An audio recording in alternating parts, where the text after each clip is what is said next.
You start thinking about how do you end your life? We have one son. How do I make sure he's on track and needs to be there? How do I take care of my wife?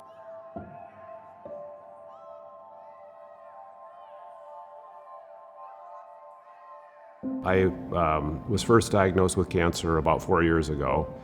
I ended up getting this really bad pain in my side, and I'd just been down to the Mayo for my annual physical. And what they determined is I'd had a pulmonary embolism, which is a blood clot that gets pumped through your lungs. And in the CT scans that they were doing of my chest and abdomen, they found I had a large tumor on my kidney. And so they determined that was kidney cancer. They put me in the hospital right away because the blood clots can kill you. And so I had to go on blood thinner and was in the hospital for a weekend. And then about a month later had my kidney removed, and surgery went really well. You're stage 3, but we think we caught it. And he said, you probably got a 1 in 4 chance that it'll come back. And unfortunately, about 6 months later, came back in my lungs. And so I was diagnosed as stage 4 kidney cancer then, which 8% of the people that get that make it 5 years.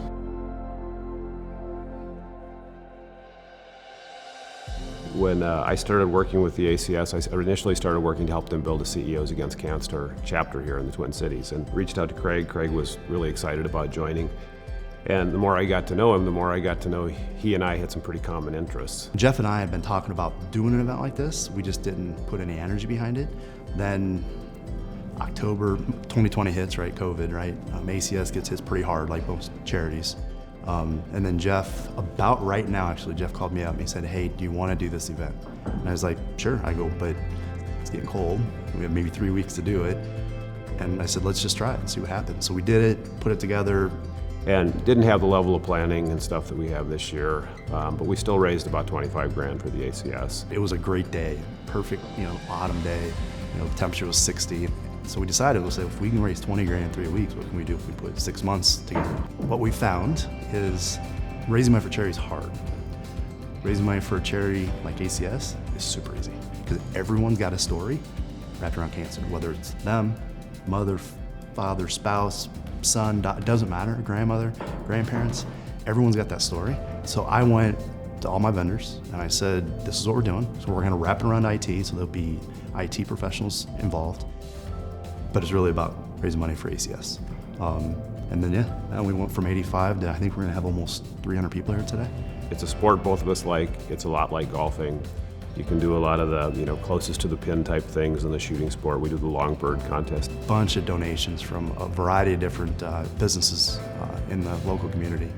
And then we had people that don't shoot, they just want to come. So bought a dinner ticket.